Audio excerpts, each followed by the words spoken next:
Isang gabi, malakas ang buhos ng ulan habang nagmamaneho ng motor si McCoy. Bitbit niya ang huling i-deliver na pagkain para sa isang marangyang subdivision.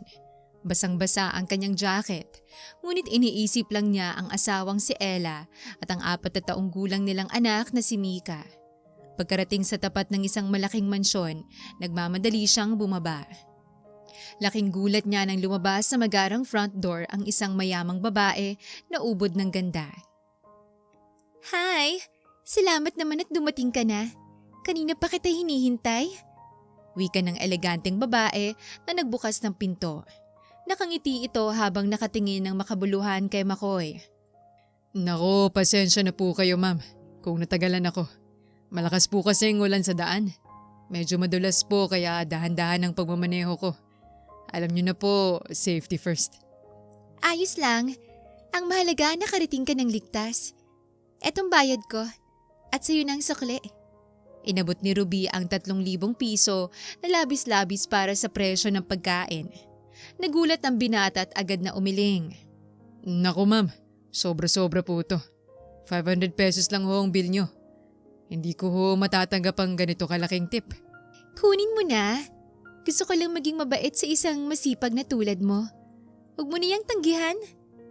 Salamat na lang po talaga ma'am pero hindi ko po talaga ugaling kumuha ng pera na hindi ko po pinaghirapan. Sige po, mauna na po ako. Kahit mahirap ay tapat at may paninindigan si McCoy. Sinuklian niya ng tama si Ruby. Yumuko siya bilang paggalang at agad na tumalikod para bumalik sa kanyang motor. Napangiti naman nang nakakaloko si Ruby habang pinapanood ang papalayong delivery rider. Interesting. May prinsipyo ko no. Mukhang mahihirapan ako sa isang to. Pero mas masarap makuha ang bagay na mahirap makuha. Mas gusto ko yung mga pakipot. Bulong ng byuda sa kanyang sarili bago isara ang pinto. Maganda at sexy pa din si Ruby sa edad na 35 years old. Head turner ika nga. Sagana ito sa mga mamahaling vitamins at skincare dahil mayaman. Maaga siyang nabiyuda at sa kanya naiwan ang lahat ng kayamanan ng kanyang namayapang asawa. Pag-uwi sa kanilang maliit na bahay, sinalubong agad si McCoy ng isang mahigpit na yakap mula kay Ella. Hi mahal ko. Kumustang araw mo? Namiss kita ha? Malambing na sabi niya sa asawa sabay halik sa pisngi. May nakahandang simpleng hapunan sa mesa at mahimbing na natutulog ang anak nilang si Mika sa kabilang silid. 4 na taong gulang lamang ang nag-iisa nilang anak. Cute pero sakitin ito. Basang-basa ka na naman mahal. Magpalit ka na agad ng damit bago ka trangkasuhin. Ayos lang ako Ella. Sanay naman na ako sa ulan. Basta para sa inyo ni Mika. Lahat titiisin ko. Nag-aalala lang naman ako sa'yo. Ang dami kasing balita ngayon tungkol sa mga aksidente sa daan. Idagdag mo na ang mga temptasyon sa labas. Madami mga babaeng gagawin ng lahat magkaroon lang ng katipan. Lalo na't balita ko, mas madaming mga single na babae kaysa sa lalaki. Hinalikan muli ni McCoy ang noo ng asawa at hinawakan ang mga kamay nito ng may buong katapatan. Huwag kang mag-alala mahal. Kahit kailan hindi kita lulukuhin. At hindi ko kayo pababayaan. Ikaw lang babae sa buhay ko. At kayo lang ang pangarap ko. Alam ko McCoy, nagtitiwala naman ako sa'yo. Kaya natin to, basta magkasama tayo. Ngunit hindi alam ng mag-asawa na ang gabing yon ang huling sandali na kanilang tahimik at simpleng buhay. Dahil sisiguraduhin ni Ruby na palaging si McCoy ang magde-deliver sa kanya ng pagkain mula noon. Kinabukasan, maagang pumasok si McCoy sa trabaho. Nagtataka siya dahil pagkasuot pa lang niya ng kanyang uniform ay ang address agad ng mansyon ni Ruby ang pumasok sa kanyang app. Bakit parang ako na lang palaging nakakakuha ng order sa bahay na to? Bulong ng binata sa sarili bago sumakay ng motor. Pagdating niya sa mansyon, personal naman siyang sinalubong ni Ruby na nakasuot ng isang mamahaling silk na pantulog. Tila ba siniguro nito, nakaakit-akit ang itsura nito. Magandang araw po ma'am. Ito na po ang order niyong pagkain at drinks. Sabi niya at iniwas niyang tumingin sa babae. Sabi ko naman sa iyo McCoy, mas gusto kong ikaw ang nagdadala ng pagkain ko. Mas mabilis ka kasi. Trabaho lang po, ma'am. Ito na pong order nyo. Huwag mo na akong tawaging ma'am. Ruby na lang. At nga pala, pumasok ka muna sa loob. Uminom ka muna ng malamig na juice bago ka umalis. Mukhang pagod na pagod ka. Naku, salamat na lang po, ma'am. Ibig ko pong sabihin, Ruby. Marami pa po akong i-deliver. Mabilis na umalis si McCoy dahil nakakaramdam na siya ng kakaibang tensyon sa tuwing titingnan siya ng biyuda. Pero pinigilan siya nito. Teka lang, McCoy. Iniiwasan mo ba ako? Dito ka muna. Makipagkwentuhan ka muna sa akin o kaya sabayan mo akong kumain. Marami naman tong order kong food. Wag na po. Ayos lang ho ako. Hindi rin ho kasi magandang tingnan. Pamilyadong tao na ho ako. May partner at may anak na din ho ako. Partner? So, hindi pa kayo kasal? Hindi pa ho. Pero plano na din ho naming magpakasal. Kulang pa lang ho sa budget dahil sakitin ng anak namin. Sus, mura lang naman magpakasal. Baka naman ay may ibang dahilan kaya hindi mo pa siya pinapakasalan. What do you think? Masyado na ho yung personal. Mauna na ho ako. Fine. Basta kapag may kailangan ka, nandito lang ako. Remember that?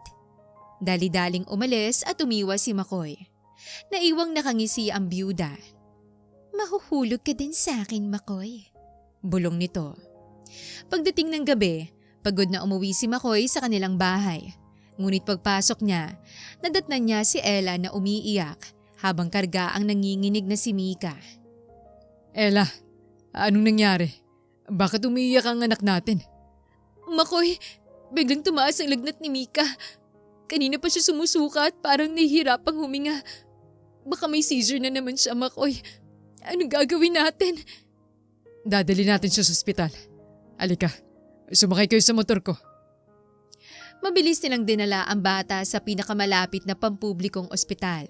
Siksikan at punong-puno ang ospital. Sunod-sunod din ang emergency cases kaya hindi agad maasikaso si Mika. Hindi nila maasikaso ng maayos si Mika dito. Kailangan na nating ilipat sa private hospital ng bata. Pero wala tayong pera. Bahala na. May awa ang Diyos. Kailangan nating gawin ng lahat para mailigtas ang anak natin. Dinala nila ang bata sa pinakamalapit na private hospital. Doon ay agad silang inasikaso ng isang doktor na may banayad na tinig. Mataas ang lagnat ng bata at kailangan natin siyang i-confine para masuri ng maayos. May mga laboratory test na kailangan gawin agad. Dok, gagaling po bang anak ko? Gagawin po namin ang lahat ng sasabihin niyo. Huwag kayong mag-alala. Gagawin ko ang makakaya ko para kay Mika. Mrs., maiwan muna kita rito para mabantayan siya habang inaayos ng asawa mo mga papeles. Lumabas si McCoy sa silid para pumunta sa billing section. Doon ay hiningan siya ng paon ng bayad para sa mga gamot at confinement.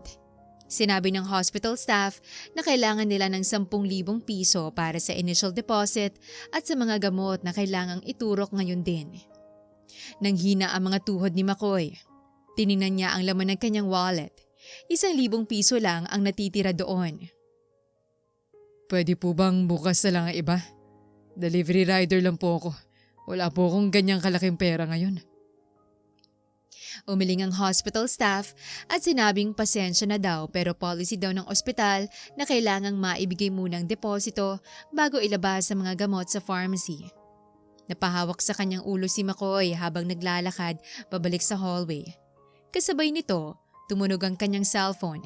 Isang text message mula kay Ruby ang nabasa niya. Kung kailangan mo ng tulong o pera, alam mo kung saan mo ako pupuntahan, McCoy. Bukas ang pinto ko para sa'yo. Naupo sa sahig ng hospital si McCoy habang hawak ang kanyang cellphone. Tiningnan niya ang pinto ng silid kung nasan si Mika. Naririnig niya ang mahinang iyak ng anak at ang mga salita ng pag-aalala ni Ella. Kailangan na natin ng gamot, McCoy. Habang tumatagal, mas lalong nahihirapan ng bata. Seryosong wika ng doktor nang lumabas ito sa silid. Dok, sandali lang po. Gagawa ako ng paraan. Parang awan niyo na. Huwag niyo munang pabayaan ang anak ko. Huwag ka mag-alala. Hindi ko siya pababayaan.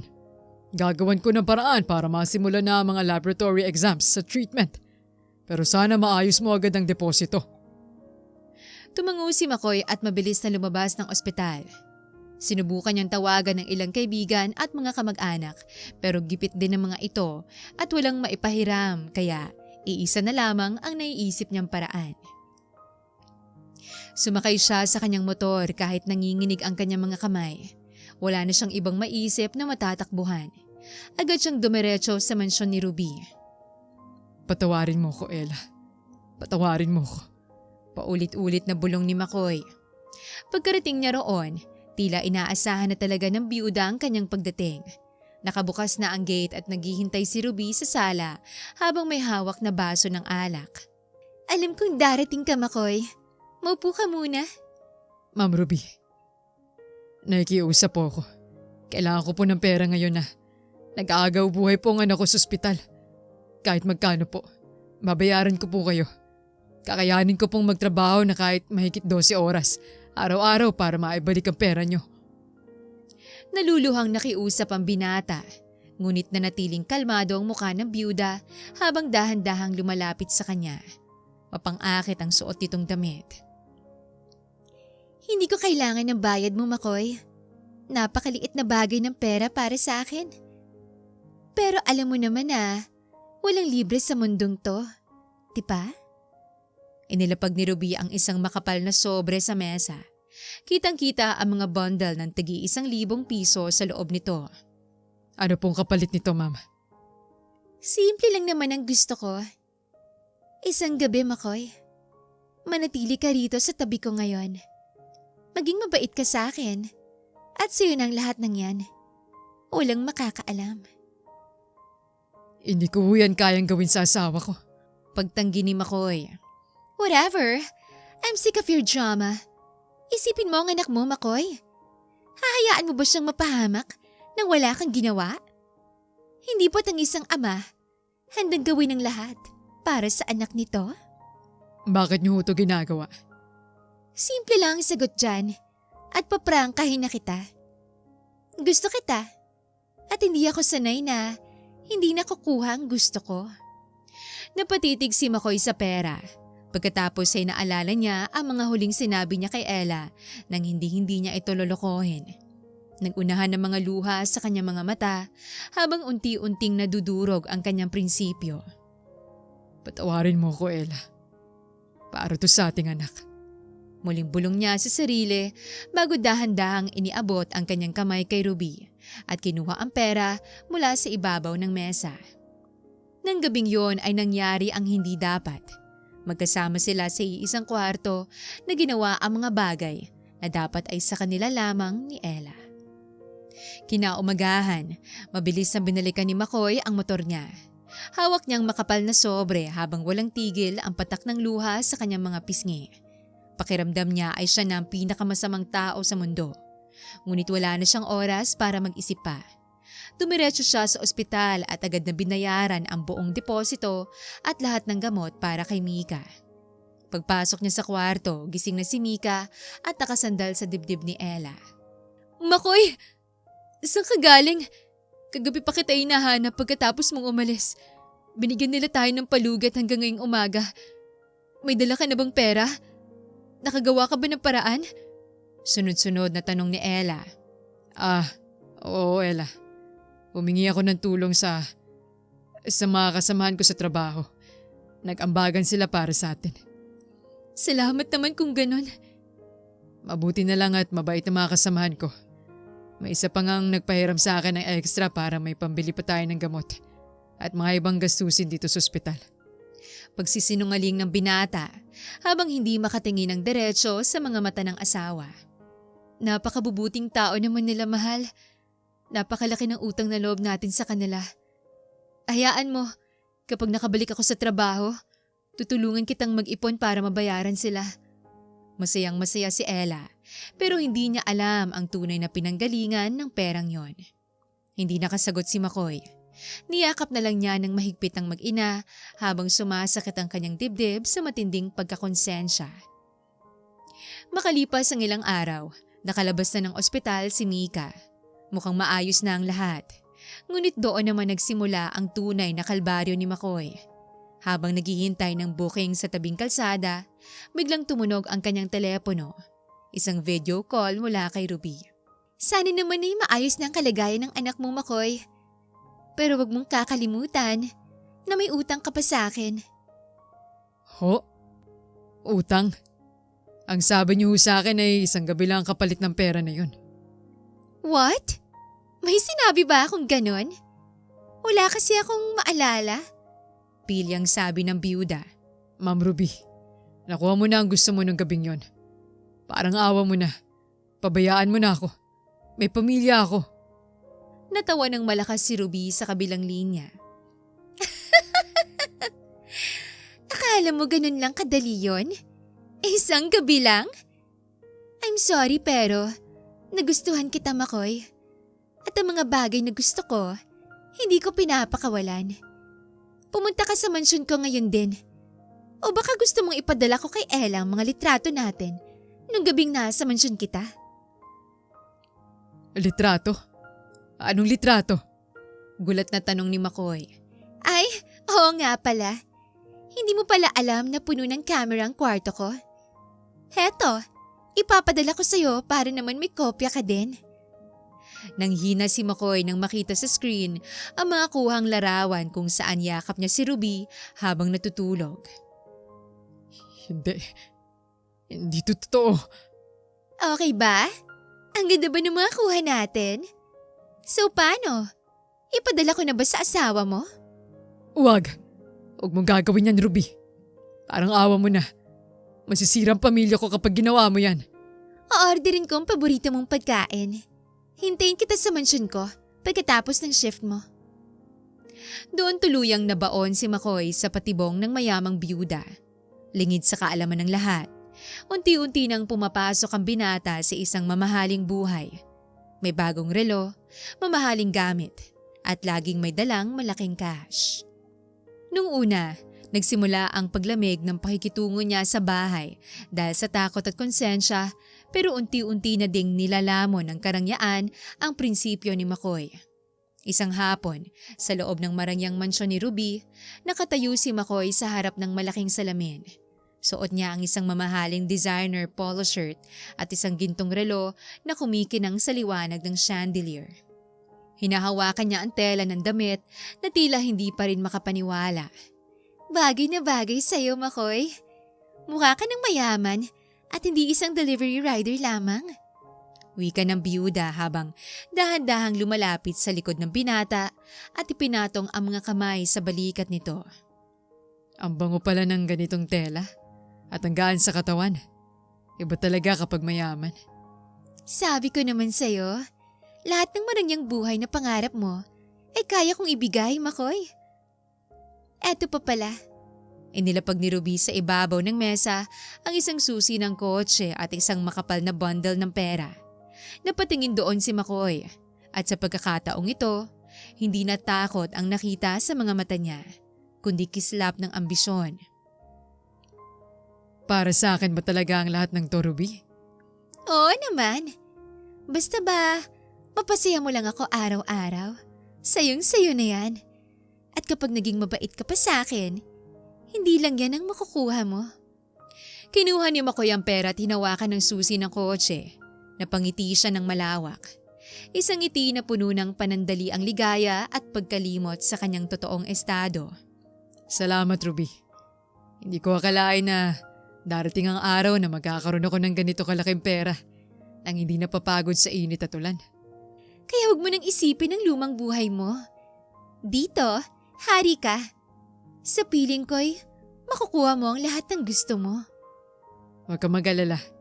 Paliligayahan kita at ibibigay ko lahat ng gusto mo.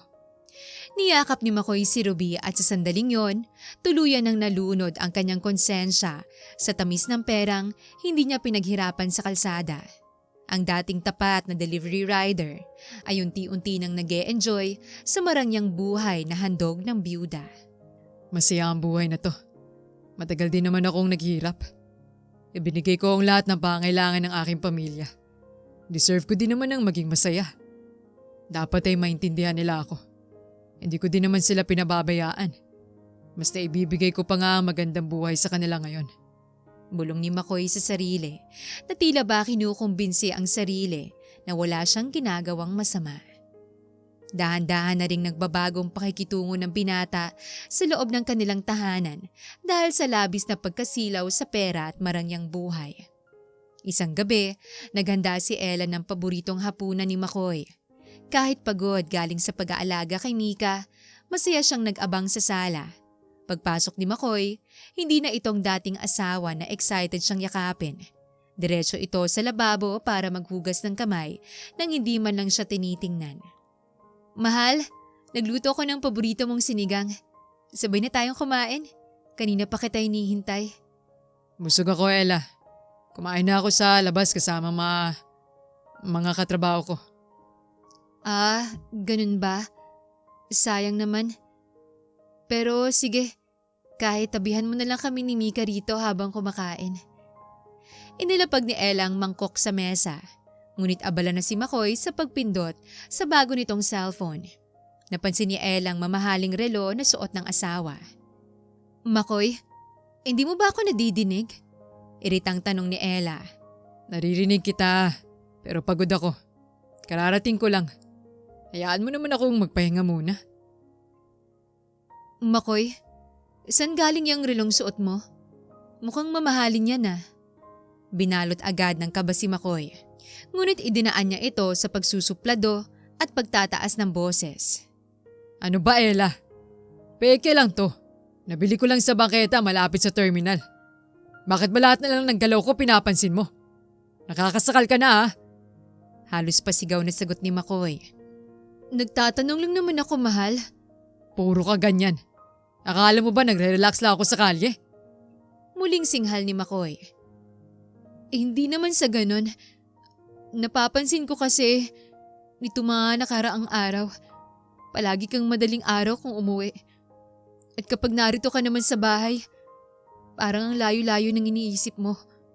Hindi mo na din kami pinapansin. Kahit makipaglaro nga sa anak natin, hindi mo na magawa. Nagpapakapagod ako sa kalsada para sa pamilyang to. Tapos ganyan pang isipin mo sa akin? Imbis na asikasuhin mo si Mika, pinapaandar mo yung selos mo. Padabog na tumayo si McCoy at pumasok sa kwarto, sabay bagsak ng pinto. Naiwang nakatayo si Ella sa hapagkainan. Pinipigilan ang pag-iyak habang tinitingnan ang pagkaing lumalamig sa mesa. Doon pa lang, naramdaman na niya na unti-unti nang nawawala sa kanya ang asawa. Dahil sa mga nagbabagong kilos ni McCoy ay hindi na mapalagay si Ella. Mas lalo na itong nawala ng oras sa pamilya. Gabi-gabi na ding late umuwi si McCoy. 2:00 o 3:00 ng madaling araw, malayo sa dating schedule ng asawa kapag bumabiyahe bilang delivery rider. Ano bang nangyayari kay McCoy? May iba na kaya siya? May kalokohan kaya siyang ginagawa? Sa isip ni Ella habang pinagmamasdan ng asawa na sa sofa na lamang natulog. Isang hapon, habang naglalabas si Ella sa likod ng bahay, kinuha niya ang mga maduming damit ni McCoy. Pagkaangat niya ng isang t-shirt, agad siyang napatigil ng maamoy ang isang mamahaling pabango ng babae. Matamis, mabango at siguradong hindi amoy ng kalsada o usok ng motor. Aba, ang bango ng mga damit ni McCoy. Hindi naman ganito ang pabango ko. Kanino kayang pabango to? Teka, matingnan nga ang iba pa niyang damit? Malakas na sabi ni Ella. Hinanap din niya ang bulsa ng pantalon ng asawa at laking gulat niya nang makakita ng resibo mula sa isang sikat na department store para sa isang mamahaling designer polo shirt. Hindi naman ganitong tela ng mga damit ni McCoy at lalong hindi siya gumagamit ng ganitong pabango. Isa pa, napakamahal ng polo na to. Saan naman siya kukuha ng ganitong pera?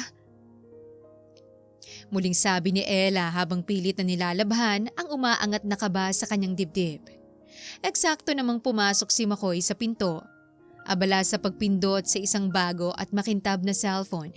Kitang-kitang tatak nitong sikat at mamahaling brand. McCoy, bago ba yung cellphone mo? Saan galing yan? Mabilis na ibinulsa ni McCoy ang telepono at halatang nagulat sa biglang pagtatanong ng asawa. Ito ba? Napalanunan ko sa raffle sa opisina namin. Swerte nga eh. Swerte? Makoy, ito mga nakaraang linggo, halos hindi ka na umuwi sa tamang oras. Kung hindi madaling araw, umaga ka na dumarating. Sabi mo marami kang booking. Pero bakit amoy pabango ng babaeng mga damit mo? Binato ni Elle ang t-shirt sa harap ni Makoy. Nagbagong mukha ng binata. Imbis na magpaliwanag, ay idinaan niya ito sa galit. Ano ba, Ella? Pinagdududahan mo na naman ba ako? Nagpapakapagod ako sa labas para may pampacheck up si Mika kay Dr. Adrian. Tapos ganyan ang isasalubong mo sa akin. Nakakakuha ako ng kliyente sa mayayamang subdivision. Kaya natural lang na makaamoy ko mga pabango ron. Nagbabakas sakali lang naman ako na magsabi ka ng totoo, Makoy. Kasi kilala kita. Pero ngayon, parang ibang tao ng kaharap ko. Kung puro hinala lang gagawin mo rito sa bahay, mas mabuti pang wag na muna akong umuwi dito. Sigaw ng binata. Padubog na tinalikuran ni Makoy ang asawa at muling lumabas ng bahay. Hawak ang bagong cellphone na patuloy na nagva-vibrate dahil sa tawag ni Ruby. Nagpatuloy ng ilang buwan ang kanilang malungkot na pagsasama. Nagtiis na lamang si Ella at umasang maayos din ang lahat, pero hindi pala mananatiling lihim ang lahat. Isang araw, nagliligpit si Ella ng mga madudumi nilang damit. Ihinihiwalay niya ang mga lalabhan niya nang may nakapasyang matigas na bulsa ng pantalon ni Makoy. Ano to? Card sa kondo? Saan naman kaya nakuha ni Makoy ang ganito? Bulong niya sa sarili. Hawak ni Elle ang mamahaling card habang mabilis ang tibok ng puso niya. Sa itsura pa lang ng card, alam niyang hindi yon basta-basta. Sakto namang pumasok si Makoy sa kwarto. Bagong ligot, amoy mamahaling pabango na hindi niya dating ginagamit. Nanlaki ang mga mata ng binata nang makitang hawak ng asawa. Ella, bakit mo pinapakailaman ng mga gamit ko? Ang totoo, hindi komportable si Makoy na nagpupunta sa mansyon ni Ruby, kaya doon na sila nagkikita sa mamahaling kondo ng byuda. Agad na binalot ng kabang tinig ni Makoy, habang mabilis na kinuhang card mula sa kamay ni Ella. Wala yan. Anong wala yan, Makoy? Puno ng sama ng loob ang boses ni Ella. Ano ka ba? Sa kaibigan ko yan. Ipinatabi lang sa akin kasi baka mawala niya sa biyahe. Huwag kang ampraning, Ella. At saan galing yung amoy ng mga ginamit mong damit? Para kang hindi delivery rider na galing sa initan. Tapos pa niyang palit mo ng mga mamahaling cellphone? Nakamoy na palanunan mo sa raffle? Ang swerte mo naman yata masyado at palagi kang nananalo. Magtapat ka nga sa akin. May ginagawa ka bang kalokohan? Sumbat ni Ella. Tigilan mo na nga ako. Ang dami mong tanong. Nakakairita na pinagdududahan mo ko. Wala naman ako ibang ginawa kundi magsumika para sa pamilya natin. Sana nga, Makoy. Sana nga nagsasabi ka ng totoo. Hindi mapakali si Ella. Nung gabing yon, matapos magkunwaring natutulog, narinig niyang bumangon si Makoy at tahimik na lumabas ng bahay. Agad na sumunod si Ella. Sumakay siya ng taxi at sinundan ng sinasakyang motor ng asawa hanggang sa makarating ito sa isang sikat at mamahaling condominium building. Lihim na nakapasok si Ella sa pamamagitan ng pagsunod sa ibang residente. Tiningnan niya ang hawak niyang papel kung saan mabilis niyang naisulat ang unit number na nakita niya sa card kanina. Unit 1409. Ano bang ginagawa mo, Makoy? Bakit kaya mong sirain ang pamilya natin? Bulong niya sa sarili habang maingat na naglalakad. Batid niyang isang masakit na katotohanan ang nakatakda niyang madiskubre. Nang makarating sa tapat ng pinto, dahan-dahan niyang pinihit ang doorknob. Laking gulat niya na hindi ito nakakandado ng maayos. Pagkabukas ng pinto ay tuluyang gumuho ang mundo ni Ella. Sa loob ng maranyang sala, nakaupo si Makoy sa sofa habang nakayakap sa kanya si Ruby na may hawak na baso ng alak. Masayang nagtatawanan ang dalawa. Makoy? Isang nangihinang boses ang narinig ng dalawa. Agad na napatalon si Makoy mula sa sofa at namutla nang makitang asawa. Ella, anong ginagawa mo rito? Ito ba? Ito bang sinasabi mong tulong ng mga kasamahan mo sa trabaho? Kaya pala nabayaran ng ospital ni Mika dahil ibinenta mo ng sarili mo? Umiiyak at nanginginig ang buong katawan ni Ella sa matinding galit at sakit. Lumapit si McCoy at agad na lumuhod sa harap nito. Pilit hinahawakan ng mga paa ng asawa. Patawarin mo ko, Ella. Para sa anak natin to. Ginawa ko lang to dahil wala tayong pera nung nag-aagaw buhay si Mika. Hindi pera kailangan ko, McCoy! Ikaw! Ang katapatan mo kailangan namin! Sa tabi ng sofa, dahan-dahang tumayo si Ruby habang nakangiti ng nakakaloko. Tila tuwang-tuwa sa eksenang nakikita. Huwag ka nang mag-eskandalo rito. Baka ipatapon kita sa mga guard. Tsaka, nakuha na niyang pera ko. Kaya sa akin na siya ngayon. Tiningnan ni Ella si Ruby nang may matinding galit. Pagkatapos ay binalingan ng asawa ng patuloy na umiiyak sa sahig. Huwag ka mag-alala. Sayong-sayo na siya. Ella, ano ibig sabihin nito? Gulat na tanong ng binata. Tapos na tayo, McCoy.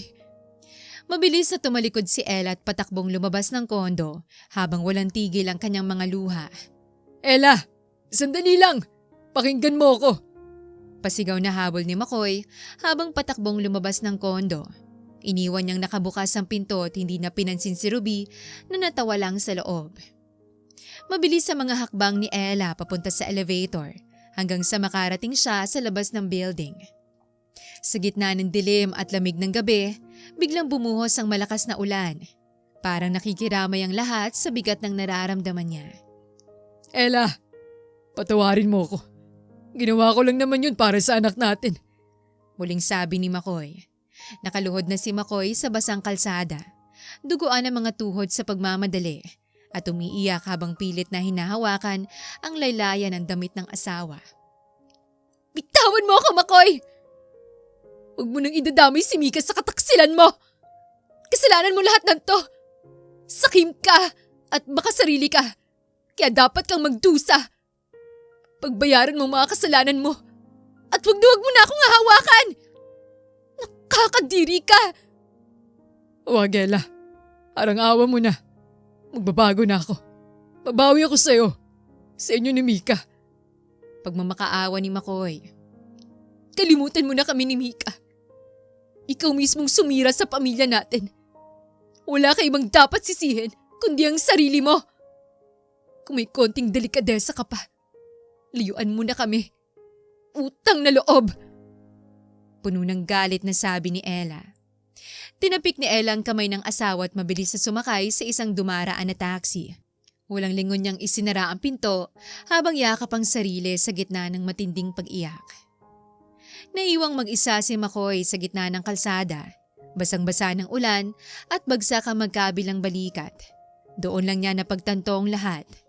Ang marangyang kondo, ang mamahaling relo, at ang perang hawak niya ay walang silbi kung mawawala naman ang pamilya niya. Anong ginawa ko? Anong nagawa ko? Sinira kong pamilya ko.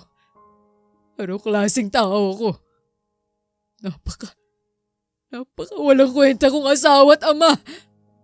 Umiiyak na tanong ni McCoy sa sarili. Pagbalik ni McCoy sa loob ng kondo, nadatnan niya si Ruby na prenteng nakaupo pa rin sa sofa habang humihigop ng wine. Hayaan mo na siya, McCoy. Mas mabuti nga yun para wala ka nang iisiping iba kundi ako. Dito ka na tumira. Hindi mo na kailangang kunin ang mga gamit mo sa maliit na bahay niyo. Ipamimili na lamang kita ng mga bagong damit. Sira ng pamilya ko, Ruby. Masaya ka na ba? Tama na to. Ayoko na. Ibabalik ko lahat ng binigay mong mamamahaling gamit sa akin. At yung mga pera, huhulugan ko lahat ng yun. Makaalis lang ako sa impyernong to. Galit na hinubad ni McCoy ang gintong relo at ibinato yon sa mesa. Ngunit sa isang iglap, nawala ang ngiti sa mukha ni Ruby at napalitan nito ng isang malamig at nakakatakot na titig. Teka! Bakit parang kasalanan ko? Bakit, McCoy? Ipinilit ko ba sa'yo ang pera ko? Pinilit ba kitang gamitin ng mga damit at sapatos na binili ko? Aminin mo na. Ginusto mo lahat ng to, McCoy.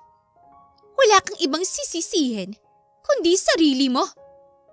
Ayoko na. Tapusin na natin to, Ruby.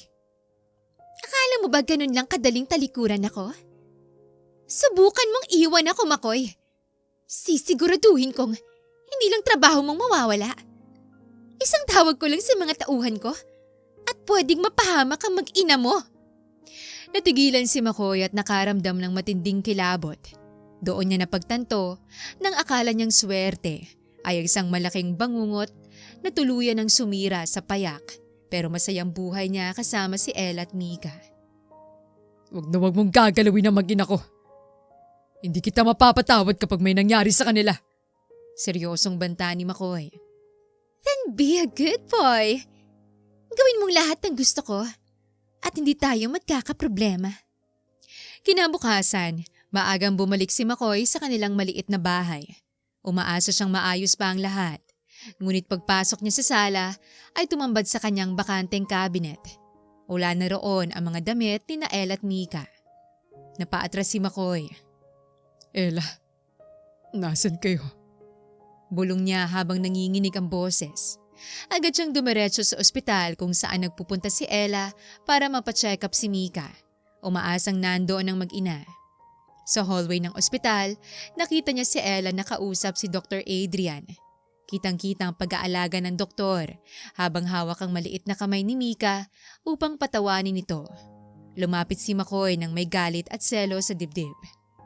Ella, umuwi na tayo. Huwag mo naman gawin sa akin to. Nagmamakaawa ko sa iyo kagabi pero umalis pa din kayo. Gulat na napatingin si Ella.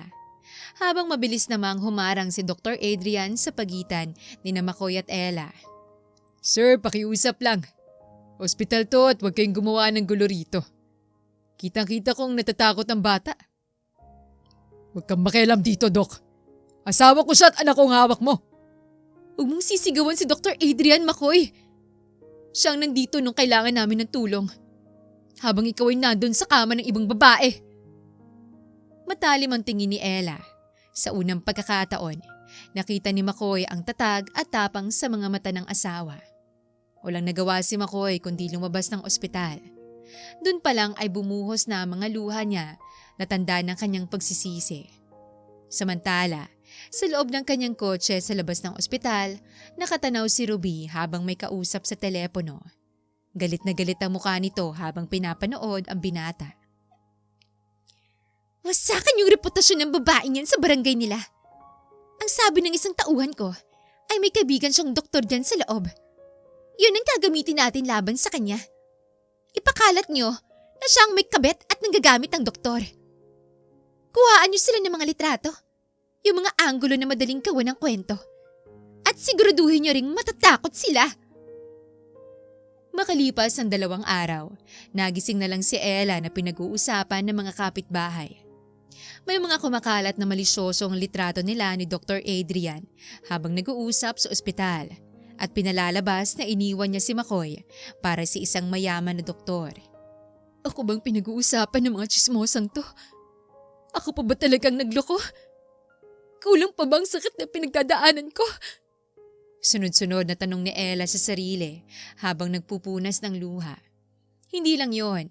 Isang gabi habang naglalakad si Ella pauwi mula sa palengke, may 2 lalaking humarang sa kanya sa madilim na eskinita. Hiniling ng lalaki na sabihin daw kay Makoy na wag nang mag-isip na umalis. Kung hindi, baka sa susunod ay ang anak naman nila ang mapapahamak. Mabilis na tumakbo mga lalaki pagkatapos ng magbanta. Umiiyak at nanginginig na napaupo si Ella sa semento. Yakap ang mga biniling pagkain. Napakasamang tao ni Ruby! Sinira na niyang pamilya ko. Ngayon pati ang anak ko'y pinagbabantaan niya. Hindi na baling mawala si Makoy. Basta wag lang madamay si Mika. Diyos ko, anong nangyayari sa pamilya ko? Sa buhay ko? Tulungan niyo po kami. Wala na ako ibang kakampi ngayon, kundi ikaw lang, Panginoon ko. Nang malaman ito ni Makoy mula sa isang text message ni Ruby na may kasamang litrato ng takot na si Ella sa eskinita, tuluyan ng nablangkong binata. Mabilis siyang napasugod sa kondo ng byuda. Pagkapasok niya sa loob ay napasuntok siya sa pader ng kondo nito. Napakasama mo, Ruby. Sinabi ko na sa'yo na ako na lang ang saktan mo. Huwag mo idadami ang pamilya ko. Kasalanan mo to, Makoy. Kung sumusunod ka lang sa akin at hindi na nagpumilit na bumalik sa kanila, walang mangyayaring masama. Kaya pumili ka. Ang manatili sa piling ko ng marangya o ang makitang may mangyaring masama sa mag-iina mo. Nanghina si Makoy habang nakatingin sa nakangiting byuda. Doon niya napatunayan na pumasok siya sa isang buhay na akala niya ay ginto. Ngunit isang madilim na impyerno pala ang kapalit. Habang patuloy ang pananakot ni Ruby, mas lalong naging madalas ang pagdalaw ni Dr. Adrian kay Ella at sa anak nitong si Mika sa bago nilang tinitirhang maliit na paupahang kwarto. Hindi tulad ni Makoy na nagbago dahil sa pera. Si Dr. Adrian ay nanatiling tahimik, maalaga at handang tumulong ng walang hinihinging kapalit.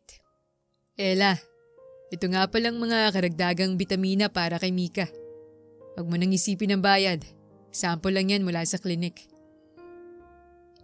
Doc Adrian, nahihiya na talaga ako sa'yo. Ang laki na ng utang na loob ko sa'yo. Tapos ay nadamay ka pa sa mga chismis dito sa barangay. Walang anuman yun, Ella. Ang mahalaga ay ligtas kayo rito. Hindi kita pababayaan. Sa mga simpleng salita at seguridad na ipinapakita ng doktor, unti-unting naramdaman ni Ella na may masasandalan siya. Ngunit sa tuwing makikita ni Makoy ang doktor na malapit sa kanyang pamilya, unti-unti siyang nababaliw sa selos at pagsisisi. Pagkatapos niyang iwan si Makoy, si Dr. Adrian din ang tumulong sa kanya na magbayad ng advance at deposit sa kwartong yon. Isang hapon, habang nagpapatuyo ng mga labada si Ella sa maliit na bakuran, dumating ang kotse ni Dr. Adrian. Laking gulat niya nang bumaba sa sasakyan ng doktor kasamang isang may edad, ngunit mukhang mabait na babae. Ella, magandang hapon. May dala akong bagong lutong pasta at malamig na juice. Merienda muna tayo dito sa labas. Nako, salamat Dok. Sakto nga, medyo napagod ako sa labada. Pero, sino po siya? Tumingin si Ella sa kasamang babae ng doktor na nakangiti ngayon kay Mika. Siya si Aling Nena. Yaya siya ng pamilya namin at napagkakatiwalaan namin siya. Napansin ko kasi nitong mga nakaraang linggo. Kulang ka na sa tulog at masyadong stress sa pag-aalaga kay Mika habang tumatanggap ng labada. Naku Dok, nahihiya na talaga ako sa'yo. Ang dami mo nang nitutulong sa amin. Huwag kang mahiya, Ella. Kaya isinama ko si Aling Nena ngayon dahil gusto ko sanang makapag-relax ka muna. Aalagaan niya si Mika dito sa bahay. Magtiwala ka. Safe si Mika sa kanya. Para naman makalabas tayong dalawa at makapag-relax ka kahit sandali. Sinabi ni Yaya Nena na wag daw mag-alala si Ella dahil sanay siya sa bata. May tiwala naman ako sa inyo at kay Doc Adrian, ani Ella. Nakahinga ng malalim si Ella. Tumingin siya kay Dr. Adrian na tapat ang mga mata. Kaya naman dahan-dahan siyang tumango at napangiti. Sige na nga, magpakabait ka kay Yaya Nena, anak ha. Huwag kang makulit. Ngumiti at tumango naman ang bata. May sorpresa nga pala ako sa iyo, Mika. Nanlaki naman ang mga mata ni Mika nang ilabas ni Dr. Adrian ang isang paper bag na may lamang mga laruan. Happy? Maikling tanong ng binata at agad na tumango ang bata at nagsimulang makipaglaro kay Yaya Nena. Bumaling naman si Dr. Adrian kay Ella habang masaya itong kumakain ng pasta. O ano, magpalit ka na ng damit, Ella. Lalabas tayo ngayon para naman makalimot ka pansamantala sa lahat ng gulo. Sige, salamat ulit Dr. Adrian. Parang kailangan ko nga tong break na to. Nakangiting sagot ni Ella. Pumasok ito sa banyo para magbihis. Pumunta sa isang tahimik na coffee shop sa labas ng lungsod sina Ella at Dr. Adrian. Sa unang pagkakataon matapos ang ilang linggong pag-iyak at pagpupuyat, nakaramdam ng kapayapaan si Ella habang humihigop ng mainit na kape. Kumusta ang pakiramdam mo, Ella? Masakit pa rin ba? Hindi naman mawawala agad ang sakit, Adrian. Pero kapag kasama ko kayo ni Mika, kahit paano nababawasan ang bigat. Salamat talaga sa pag-aalaga mo sa amin. Walang anuman yun, Ella. Alam mo naman na handa akong tumulong sa inyo kahit kailan. Tumingin ng malalim ang doktor kay Ella. May paghanga sa kanya mga mata na unti-unti nang nagiging higit pa sa pagiging doktor ni Mika. Ngunit ang tahimik na sandaling yon ay biglang nagambala. Mula sa malaking salamin ng coffee shop, nakita ni Ella ang pamilyar na motor na huminto sa tapat. Bumaba si McCoy na gusot ang damit at bakas ang pagod sa muka. Halatang kanina pa ito naghahanap. Pagpasok niya sa loob, agad niyang nakita ang dalawa na magkatabi. Nabuhay ang selos at galit sa dibdib ni McCoy. Mabilis siyang lumapit sa mesa at hinawakan sa braso si Ella. Ella, kaya pala wala ka sa bahay niyo dahil kasama mong doktor na to. At nasan si Mika? Bakit iniwan mo ang anak natin? Mabilis na tumayo si Dr. Adrian at hinawakan ang kamay ni McCoy para bitawan nito si Ella. McCoy, bitawan mo siya. Huwag kang gumawa ng eksena rito. Huwag kang makialam dito, Doc. Asawa ko siya. Ella, umuwi na tayo. Huwag mo naman gawin sa akin to. Nagmakaawa na ako sa'yo. At saka nasan si Mika? Iniwan mo siya para lang sumama sa lalaking to? Bitawan mo ako, McCoy! Safe si Mika dahil kasamang yaya ni Adrian. At huwag mo akong sinisigawan. Si Adrian ang nandito nung kailangan namin ng tulong. Habang ikaw ay nandun sa kama ng ibang babae. Si pinagpapalit mo na ba ako sa kanya? Kung ganon, pareho lang pala tayo, Ella. Ginagamit mo lang din si doktor. Hindi na natapos pa ni McCoy ang kanyang sasabihin nang isang malutong na sampal ang tumama sa pisngi niya. Gabing-gabing, basa ng luha. Wag na wag mo ko ikukumpara sa sarili mo, McCoy! Hindi ako katulad mo. At ito ang tatandaan mo. Kahit kailan, hindi ko magagawang kumapit sa patalim at manloko. Maibsan lang ang kahirapan. Tama na, McCoy. Pagod na akong makita ka. Sa tuwing nakikita kita, naalala kong sakit, galit, at pandidire. Pwede ba, McCoy? Kahit ngayon lang. Huwag ka munang magpapakita sa akin. Matalim ang tingin ni Ella. Muling nakita ni McCoy ang tatag at tapang sa mga mata ng asawa. Hindi na itong mahinang Ella na pwedeng paikutin ng mga palusot niya. Muli siyang nilamon ng guilt at konsensya. Paglingon niya sa paligid ay nakatingin na pala mga tao sa kanila. Hiyang-hiya siya para sa sarili niya. Agad na rin siyang tumalikod matapos sulyapan sa huling pagkakataon ang asawa ng may pagsusumamo. Pagkatalikod niya ay tumulo ang isang butil ng luha na pilit niyang pinipigilan simula nang masampal siya ng asawa. Pagkalabas sa cafe ay doon na niya pinakawalan ang mga luhang hindi na niya kayang pigilan pa. Napasandal sa pader si McCoy, talo at walang mukhang maihaharap. Maya-maya, habang papalabas naman ng coffee shop sina Elle at Dr. Adrian, hindi nila alam na sa di kalayuan ay nakatitig sa kanilang sakay ng isang itim na luxury car. Si Ruby Valdez, na lalong nag-aalab ang galit nang makitang pinuntahan ni McCoy si Ella. Isang gabi habang nasa loob ng mamahaling kwarto si McCoy kasama si Ruby, dahan-dahang lumapit ang byuda, hawak ang isang medical na papel. May kakaibang ngiti sa mga labi nito. May magandang balita ako sa iyo, McCoy. Buntis ako. Magkakaroon na tayo ng sarili nating anak. Nanlumo si McCoy. Parang gumuho ang huling natitirang pag-asa sa kanyang buong pagkatao. Hindi maaari to, Ruby. Tapos na tayo, diba? Hayaan mo na akong bumalik sa pamilya ko. Agad na nag-ibang mukha ni Ruby. Humigpit ang hawak niya sa braso ni McCoy habang nanlilisik ang mga mata. Subukan mo akong iwan, McCoy! Kapag umalis ka, sisiguraduhin kong mawawala sa mundong tong unang pamilya mo! Alam mo na kaya kong gawin yan, gamit ang pera ko! Galit na banta ng magandang byuda. Doon tuluyang napagtanto ni McCoy na hindi lang ang puso niya ang nasira, kundi pati ang buhay ng pamilyang pinangarap niyang protektahan. Ngunit sa halip na sumuko, nagising ang galit sa dibdib ng binata. Palihim siyang nakipag-ugnayan kay Dr. Adrian. Doc, alam kong galit ka sa akin. Pero kailangan ko ng tulong mo. Nanganganib ang buhay ni Ella at Mika dahil kay Ruby. Alam kong maraming kabalbalang ginagawa yung si Ruby. At gusto ko siyang mapabagsak.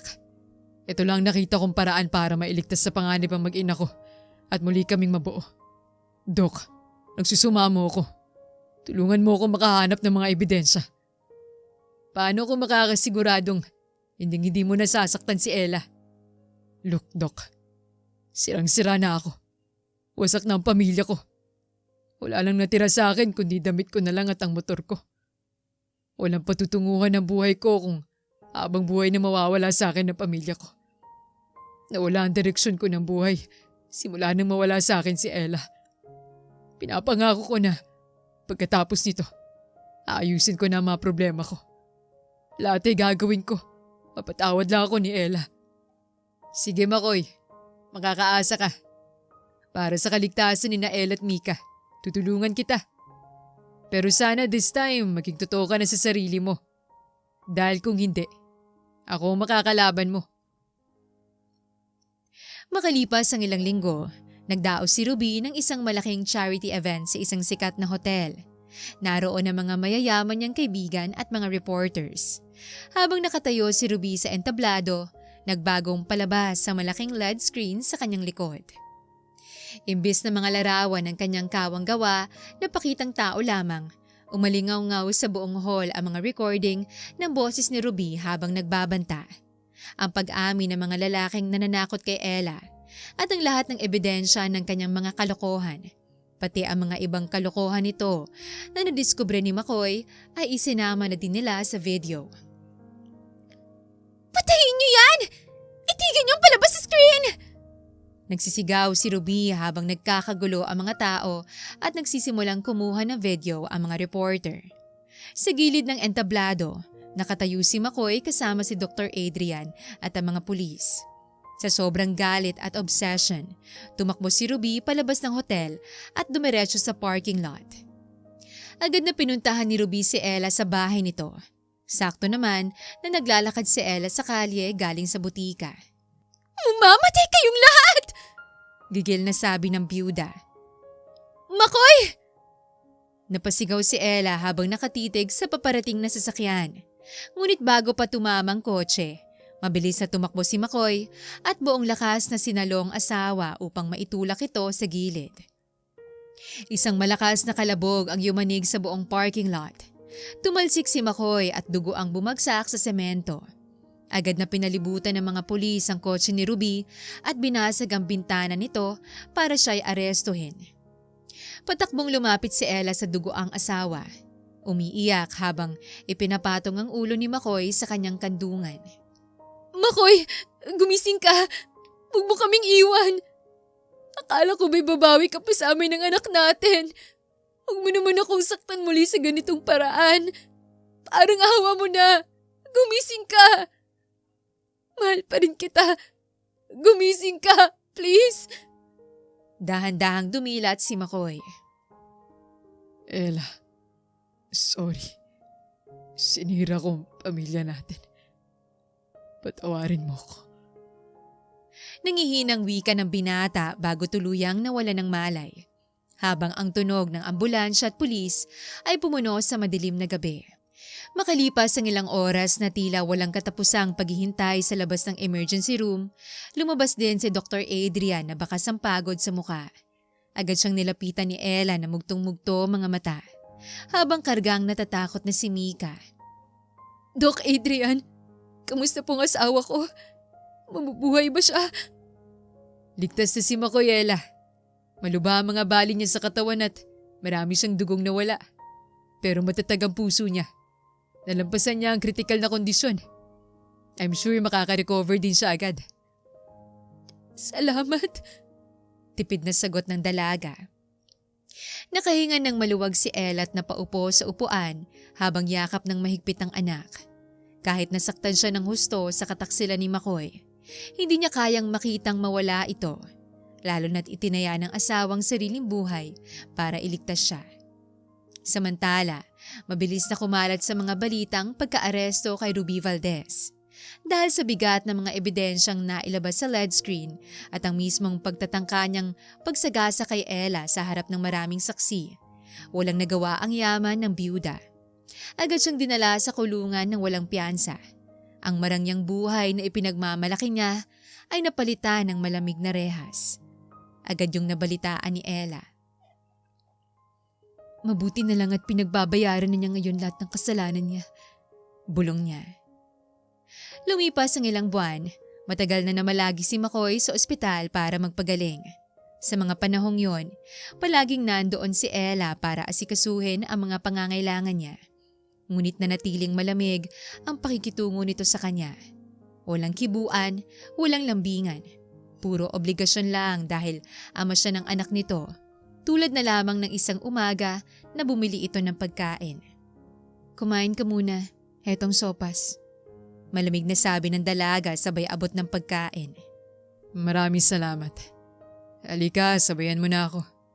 Magkwentuhan naman tayo. Namimiss na din kasi kita. Malambing na sabi ni McCoy sabay hawak sa kamay ni Ella pero tinapik nito ang kamay niya. Matalim ang tingin sa kanya ni Ella ni hindi ito nagsalita sa kalumabas ng hospital room.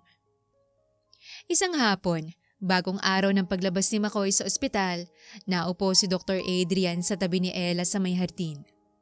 Ella, alam kong hindi naging madali ang mga nakaraang buwan para sa'yo. Pero nakikita ko kung paano magbago si McCoy. Totoo ang pagsisisi niya. Sinserong sabi ng doktor. Natatakot ako, Adrian. Paano kung maulit muling ginawa niya? Ang hirap ibalik ng tiwala kapag nasira na. Ang pagpapatawad ay hindi binibigay sa isang iglap, Ella. Proseso yan. Pero isang bagay ang natutunan ko sa pamilya niyo. Ang tunay na pag-ibig, kahit sugatan, natututo pa ring lumaban para sa tama. Ngumiti si Dr. Adrian. Isang ngiti ng pagtanggap na hanggang doon na lamang ang papel niya sa buhay ng babaeng unti-unti niyang natutunang mahalin. Salamat sa lahat. Hindi ko alam kung paano ko kakayanin ang lahat ng yon kung wala ka. Malakas ako kay Lord. Ikaw ang ginamit niya para hindi ako maiwang mag-isa. Hindi ka namin makakalimutan. Masaya ako na nakatulong ako sa inyo at masaya ako na maayos na din ang pamilya niyo. Nasa labas na sila ng ospital at naghihintay ng taxi nang makiusap si McCoy. Ella, maaari bang umuwi ka na sa bahay? Hindi tayo magkakaayos kung mananatili kayo sa inuupahan yung kwarto. Parang hindi pa kasi kita kayang pakisamahan, McCoy. Mahinang sabi ni Ella. Nanay, miss ko na po si tatay. Tatay, uuwi na po ba kami? Inosenteng tanong ng bata. Kita mo na, hinahanap na din ako ng anak natin. Parang awa mo na, Ella. Bigyan mo ako ng pagkakataong bumawi sa inyo ni Mika. Araw-araw akong babawi sa inyo.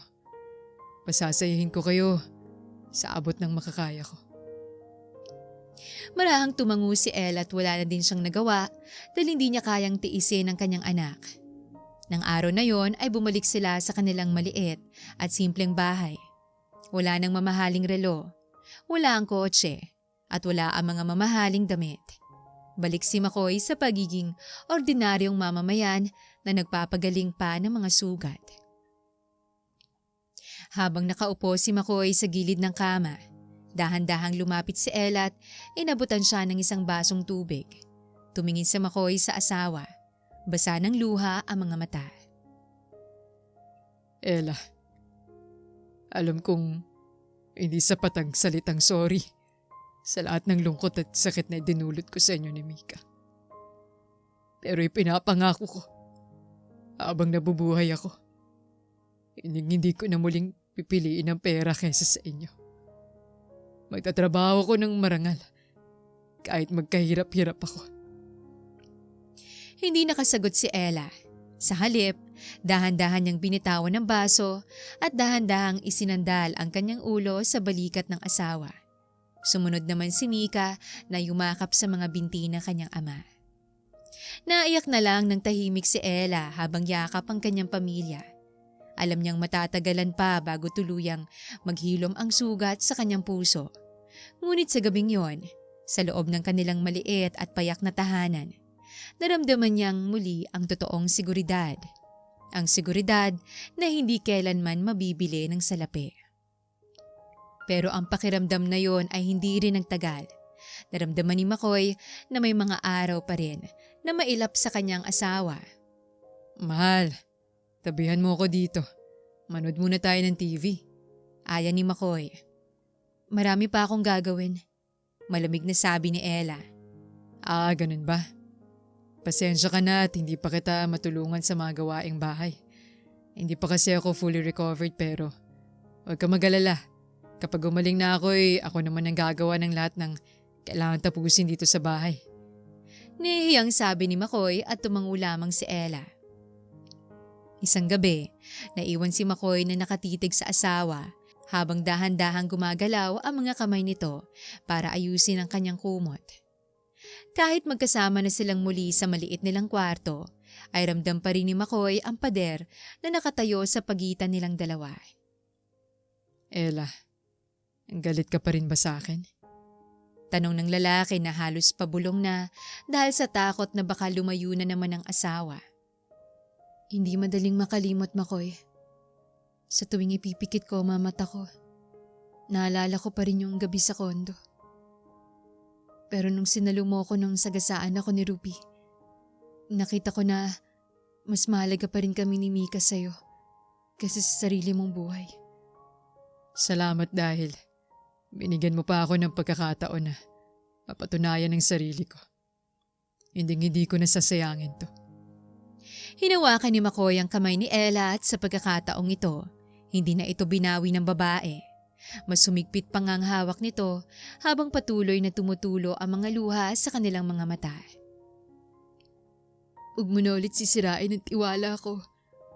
Baka sa susunod, hindi na kita mapatawad. Banta ni Ella. Pangako. Ani McCoy. Makalipas ang ilang linggo, opisyal nang nakabalik si McCoy sa pagiging delivery rider. Suot ang kanyang lumang jacket at gamit ang lumang motor, hinalikan niya sa noo si Ella at si Mika bago umalis ng bahay. Alis na ako, mahal. Babalik ako ng maaga para sabay-sabay tayong maghapunan. Mag-iingat ka sa daan, McCoy. Huwag kang magmamadali sa pagmamaneho. Nakangiting kumaway ang mag-ina habang umaandar ang motor ni McCoy. Kahit mahirap ang buhay at maliit lang ang kita, walang kapantay ang ligaya sa dibdib ng binata habang bumabiyahe sa ilalim ng init ng araw. Mas gusto na niya ang pawis at pagod sa kalsada kaysa sa marangyang buhay na puno naman ng kasinungalingan at takot. Isang hapon, habang naglalakad si Ella sa palengke kasama si Mika, nakita niya si Dr. Adrian na nakatayo sa labas ng isang butika. Lumapit siya para magpasalamat sa huling pagkakataon. Doc Adrian, mabuti naman at nakita ko kayo rito. Ella, kamusta na kayo? Kamusta ang paggaling ni McCoy? Maayos na po siya, Doc. Nakabalik na nga po siya sa pamamasada. Gusto ko lang po sanang magpasalamat muli sa lahat ng tulong mo sa amin ni Mika. Kung hindi dahil sa'yo, baka wala na kami ngayon. Walang anuman yun, Ella. Masaya akong makita na buo na ulit ang pamilya nyo. Karapat-dapat kayo sa isang tahimik na buhay. Ngumiti ang doktor ng may buong pagtanggap. Nagpaalam na sila sa isa't isa ng may magaan na loob. Baon ng respeto at pagkakaibigan na nabuo sa gitna ng matinding pagsubok. Always happy to help. Pagdating ng gabi, naghahanda na si Ella ng hapunan sa kanilang maliit na mesa nang marinig ang pamilyar na tunog ng motor ni McCoy sa labas. Agad na tumakbo si Mika para buksan ang pinto. Masayang tinawag ng batang kanyang ama. Panayang kaway nito at tumatalon pa nga. Hi baby! Masayang bati ni McCoy. Pumasok si McCoy na may dalang simpleng pasalubong na tinapay para sa anak at isang balot ng paboritong ulam ni Ella. Sinalubong siya ng mahigpit na yakap ng mag-ina. Habang magkayakap silang tatlo sa gitna ng kanilang maliit at simpleng bahay, naramdaman ni McCoy ang tunay na kapayapaan na matagal niyang hinanap. Tumingin siya kay Ella at ngumiti ng may buong katapatan. Dito lang ako, Ella. Kasama niyo. Hindi na ako muling aalis. Alam ko, Makoy. Naniniwala ako sa'yo. At doon tuluyang natapos ang pinakamadilim na bangungot ng pamilya ni Makoy at Ella. Dahil sa dulo ng lahat, pinatunayan nila na ang tunay na pag-ibig, kahit sugatan at madurog ng pagkakamali, ay marunong pa ring lumaban at magpatawad upang itamang lahat. Isang gabi matapos ang kanilang pagbabalikan, napagpasyahan ni Makoy at Ella na lumabas naman para sa isang simpleng date upang muling balikan ang tamis ng kanilang pagsasama. Dahil wala silang may iwanan kay Mika, buong puso namang nagboluntaryo si Dr. Adrian na bantayan muna ang bata sa klinik nito. Huwag kayong mag-alala sa bata, Makoy, Ella. Safe si Mika dito sa klinik kasama ko. Mag-enjoy kayo sa date nyo. Deserve nyong mag-relax. Nako Adrian, maraming salamat talaga. Babalik din kami agad bago magabi. Salamat, Doc. Utang namin sa inyo to. Isinama ni Makoy si Ella sa isang simpleng kainan sa tabi ng kalsada kung saan paborito nilang kumain ng ihaw-ihaw nang magkasintahan pa lamang sila. Walang aircon, walang mamahaling kubyertos, ngunit punong-puno ng lambingan ang kanilang lamesa. Inabutan ni Makoy ng isang stick ng isaw si Ella habang nakatitig sa mukha ng asawa. Namiss ko tong ganito natin, Ella. Yung walang iniisip na gulo, walang takot. Yung ikaw lang at ako. Ako rin, Makoy.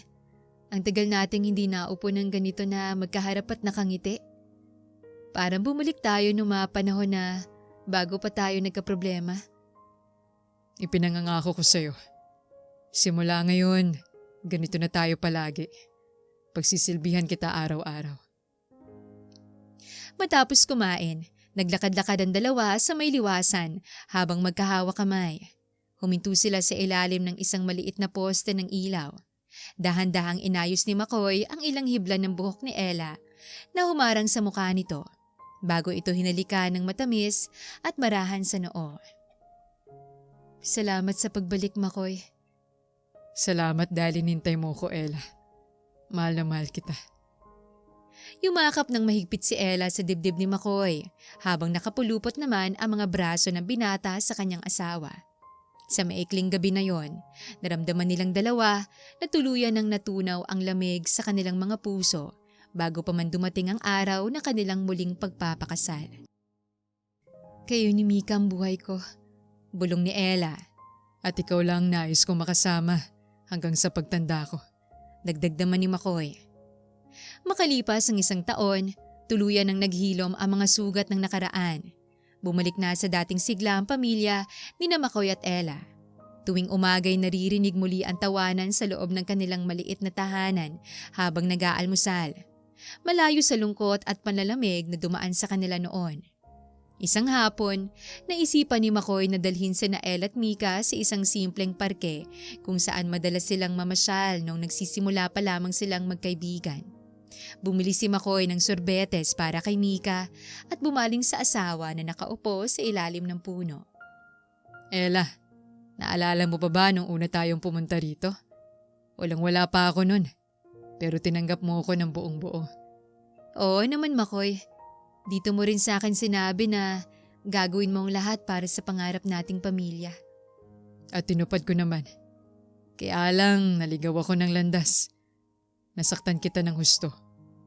Pero sa nakaraang isang taon na binigyan mo ko ng pagkakataon, pinaramdam mo sa akin na kahit anong mangyari, may uuwian pa rin akong pamilya. Dahan-dahan na lumuhod si Makoy sa harap ni Ella, habang si Mika naman ay lumapit hawak ang isang maliit at simpleng pulang kahon na kanina pa pala tinatago ng bata. Kinuha ito ni Makoy at binuksan. Isang simpleng pilak na singsing ang nasa loob. Hindi mamahalin tulad ng mga ginto ni Ruby, pero galing sa marangal na pawis at pamasada ng binata. Ella, alam kong kasal na tayo sa batas, pero gusto kong hingin muli ang kamay mo sa harap ng Diyos. Gusto kong pakasalan ka muli ng walang kasinungalingan, walang lihim at puno ng katapatan. Ella, papayag ka bang magpakasal muli sa akin? Naiyak si Ella sa labis na emosyon. Kita niyang tapat na pagmamahal sa mga mata ng asawa. Dahan-dahan siyang tumango at inilahad ang kanyang kamay. Oo, Makoy. Pakakasalan kitang muli. Dahil ngayon, alam kong ikaw na ang totoong Makoy na minahal ko. Isinuot ni Makoy ang singsing sa daliri ni Ella at agad na tumayo para yakapin ng mahigpit ang asawa. Sumali rin si Mika sa yakap ng kanyang mga magulang habang tumatawa. Sa ilalim ng dapit hapon, habang magkayakap ang tatlo, alam ni na Makoy at Ella na hindi na sila muling matitinag ng kahit anong bagyo o tukso. Ang singsing sa daliri ni Ella ay simbolo ng bagong simula. Isang patunay na ang pagpapatawad at tunay na pag-ibig, ang pinakamayamang kayamanan na hindi kailanman mapapantayan ng salapi. Salamat sa tiwala. Ani Makoy. At huwag mo sanang sirain ng tiwalang yun. Sabat naman ni Ella. Pangako. Maiksi pero madamdaming sagot ni Makoy. Dumating ang araw ng kanilang kasal sa isang simpleng kapilya. Walang marangyang dekorasyon, walang mga mamahaling bulaklak. Ngunit punong-puno ang bawat sulok ng pagmamahal at totoong kaligayahan. Simple lang ang suot na puting belot gupit ng damit ni Ella, habang nakasuot naman ng simpleng barong si Makoy na hindi maputol ang ngiti sa mga labi habang hinihintay ang asawa sa altar. Nang magsimulang tumugtog ang musika at maglakad si Ella kasama si Mika na siyang flower girl, hindi na napigilan ni Makoy ang mapaluha sa tuwa. Kitang-kita ng lahat ng mga kaibigan at kapitbahay nila ang higpit ng hawak ng dalawa sa kamay ng isa't isa nang magkatabi na sila sa harap ng pare. Sa gilid ng kapilya, nakatayo si Dr. Adrian kasama mga malalapit na kaibigan ng mag-asawa. Masaya siyang nakangiti habang pumapalakpak.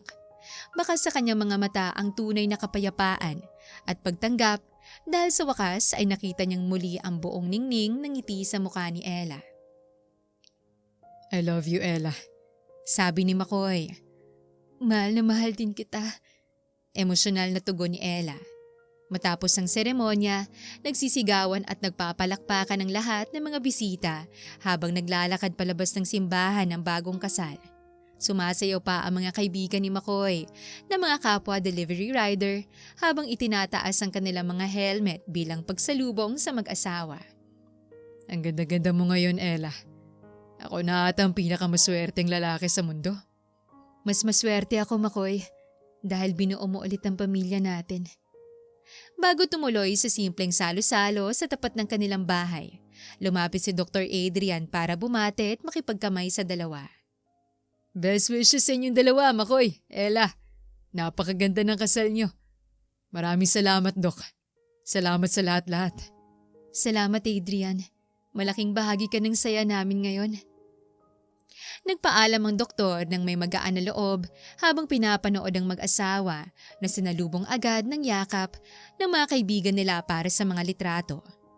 Walang tigil ang tawanan, kantahan at kwentuhan ng lahat habang nagpapakain ng simpleng handaan. Kumain na kayo ng kain. Inihanda talaga namin ang mga yan para sa inyo. Kahit konti lang ay pinasarap namin ang paghahanda sa mga yan. Ani Makoy sa mga kaibigan nila. Sa bawat sulyap at ngiti ni na Makoy at Ella sa isa't isa, ramdam ng buong barangay na ang kasal na ito ay hindi lang selebrasyon ng pag-iisang dibdib, kundi tagumpay ng isang pamilyang bumangon mula sa matinding bagyo. Lumipas ang 3 taon mula nang muling ikasal sina Makoy at Ella, lalong naging masagana at payapa ang buhay ng kanilang pamilya.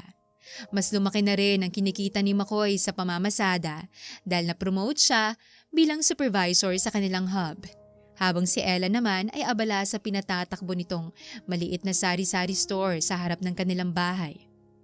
Isang maayos at masayang umaga, nagkakagulo ang mga tao sa loob ng isang pribadong silid sa ospital. Maririnig ang malakas na iyak ng isang bagong silang na sanggol. Anak, gusto mo na bang makita ang baby brother mo? Nakangising tanong ni Makoy at halos mapasigaw naman sa tuwa si Mika na super excited ng maging ate. Tuwang-tuwa ito habang nakasilip sa gilid ng kama kung saan nakahiga si Ella. Pagod ngunit may napakagandang ngiti sa mga labi habang karga ang isang malusog na sanggol na lalaki. Katabi niya si Makoy na hindi mapigil ang pagtulo ng luha sa sobrang kaligayahan habang hinahalikan ng kamay ng asawa. Salamat muli, Ella. Ang ganda ng pamilya natin. Kumpleto na talaga tayo. Kasamang blessing na to, Makoy. Alam kong mas lalo pa nating pagbubutihin ang buhay natin. Sakto namang bumukas ang pinto ng silid at pumasok si Dr. Adrian na nakasuot ng kanyang white coat. Ngunit may dalang malaking basket ng prutas at mga regalo para sa sanggol. Mukhang huli na ata ako sa selebrasyon. Kamusta ang bago kong inaanak? Lumapit si Dr. Adrian at dahan-dahang tinapik ang balikat ni Makoy bago tiningnan ng nakangiti ang sanggol. Nung ipinagbubuntis pa lamang ni Ella ang bata, ay napagkasunduan ng mag-asawa na ang mabait na doktor ang gagawing pangunahing ninong nito bilang tanda ng kanilang walang katapusang pasasalamat. Eto po, Ninong. Napakalakas umiyak. Mukhang magiging rider din tulad ko. Naku, Makoy, siguraduhin nating mas magiging matalino to sa'yo. Isang karangalan na maging ninong ng bata, Ella. Asahan nyo na palagi akong nandito para gabayan siya. Maraming salamat, Dr. Adrian. Alam kong napakaswerte ng anak ko dahil may pangalawa siyang ama na katulad mo. Aba, talagang swerte siya dahil gwapong ninong niya. Biro ng binata. Nagkatawanan ng lahat sa loob ng kwarto habang nakatingin si Ella sa kanyang asawa, sa kanyang panganay na si Mika, sa bagong silang na sanggol at kay Dr. Adrian na nanatiling tapat na kaibigan ng kanilang pamilya. Naramdaman niya ang lubos na kapanatagan. Nalampasan man nila ang pinakamadilim na bagyo at mga maling desisyon sa buhay. Ang kanilang pagpapatawad at katapatan ang nagdala sa kanila sa isang tunay, malinis at panghabang buhay na happy ending. I love you, mahal. Forever. Forever and ever, mahal ko. Sana tulad nila Makoy at Ella ay matuto tayong maging matatag at mapagpatawad para naman maging masaya at mapayapa din ang ating buhay.